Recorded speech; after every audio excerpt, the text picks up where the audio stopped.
নমস্কার, সনাতন ধর্মকথা চ্যানেলে আপনাদের সবাইকে স্বাগত। আজ চৈত্র মাসের 21 তারিখ রবিবার, কৃষ্ণপক্ষের তৃতীয়া তিথি। মহাভারতের সভাপর্বের 17তম অধ্যায়ে জরাসন্ধের নামকরণ পর্ব শুরু করব। নারায়ণং নমস্কৃত্য নরং চৈব নরোত্তমং দেবীং সরস্বতীং ব্যাসাং ততো জয়মুদীরয়েৎ।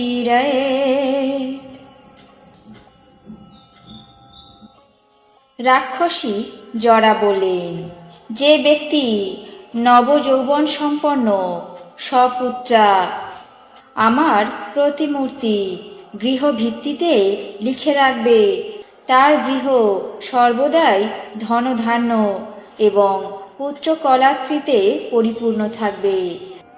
তা না করলে অবশ্যই তার অমঙ্গল ঘটবে।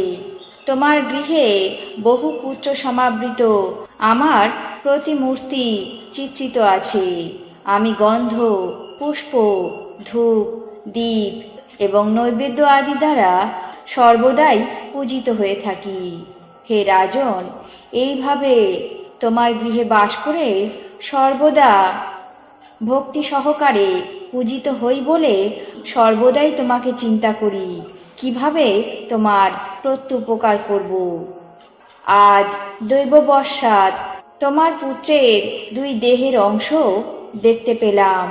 তা গ্রহণ করে আমি সেটিকে একত্র করে দিলাম। অমনি দেহের 2 খণ্ড মিলে এক নবকুমারের সৃষ্টি হল।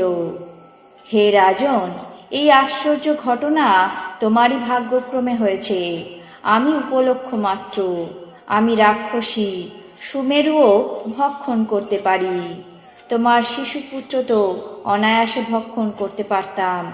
কেবল তোমার গৃহে সর্বদা পূজিত হই বলে তোমাকে তোমার পুত্র ফিরিয়ে দিলাম। কৃষ্ণ বললেন, রাক্ষসী জরা রাজাকে এই কথা বলে অন্তর্হিত হয়ে গেল। রাজা বৃহদ্রথ পুত্রকে নিয়ে পরম আনন্দে গৃহে গমন করে সেই বালকের জাতকর্মাদি ক্রিয়া সম্পন্ন করলেন। পরে মগধ রাজ্যে জরা রাক্ষসীর উদ্দেশ্যে এক মহা উৎসবের আয়োজনের আজ্ঞা দিলেন। তারপর সেই পিতামহ সমান রাজা বৃহদ্রথ নিজের পুত্র জরা রাক্ষসীর দ্বারা সন্ধিত অর্থাৎ সংযোজিত হয়েছে বলে তার নাম রাখলেন জরাসন্ধ।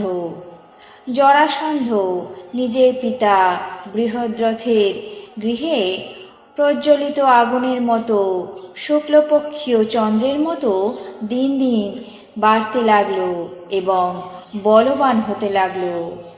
তাই দেখে তার পিতামাতার আর আনন্দের সীমা রইল না। কিছুদিন পর ভগবান চণ্ডকৌশিক মগধ দেশে পুনরায় আগমন করলেন। রাজা বৃহদ্রথ তার আগমনে অত্যন্ত আনন্দিত হয়ে অমার্ত্য ভৃত্যবর্গ 2 পত্নী এবং পুত্রের সঙ্গে তার সামনে গমন করে পাদ্য, অর্ঘ্য এবং আচমনীয় দ্বারা তাকে পূজা করলেন।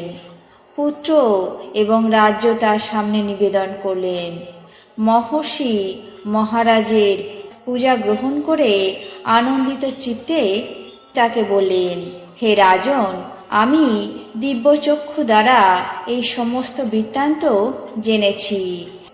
এখন কিভাবে তোমার পুত্র সৌভাগ্যশালী হবে তা বলছি শোনো। তোমার এই কুমার অত্যন্ত রূপবান, শক্তিশালী, বল বিক্রম সম্পন্ন, অতুল ঐশ্বর্যকারী হবে।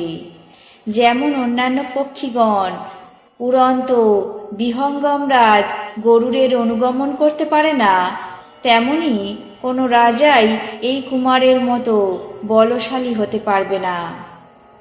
যে ব্যক্তি এর শত্রু হবে তার অবশ্যই মৃত্যু ঘটবে। যেমন নদী তরঙ্গে পর্বতের কিছুই অপকার হয় না, তেমনি দেবগণের অস্ত্রাঘাতেও এর শরীরে কোনো আঘাত লাগবে না। এই পুত্র সমস্ত ক্ষত্রিয়দের অপেক্ষা শ্রেষ্ঠ হবে।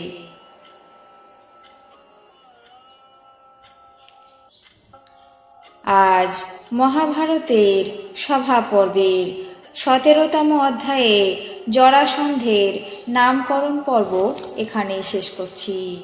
বাকি অংশ আগামী পর্বে পাঠ করে শোনাব। এখন জেনে নেব আজকের দিনের 12টি রাশির রাশিফল।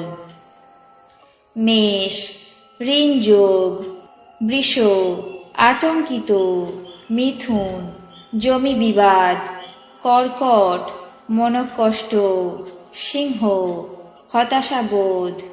কন্যা, সৎ বন্ধু লাভ। তুলা, জনসেবায় ব্যস্ত। বৃশ্চিক, সম্পত্তি উদ্ধার। ধনু, উচ্চশিক্ষার সুযোগ। মকর, সাহিত্যে সুনাম। কুম্ভ, বন্ধু বিরোধ। মীন, প্রশিক্ষণে সাফল্য। এই ছিল আজকের দিনের 12টি রাশির রাশিফল। আপনাদের কেমন লাগলো তা অবশ্যই কমেন্ট বক্সে জানাবেন।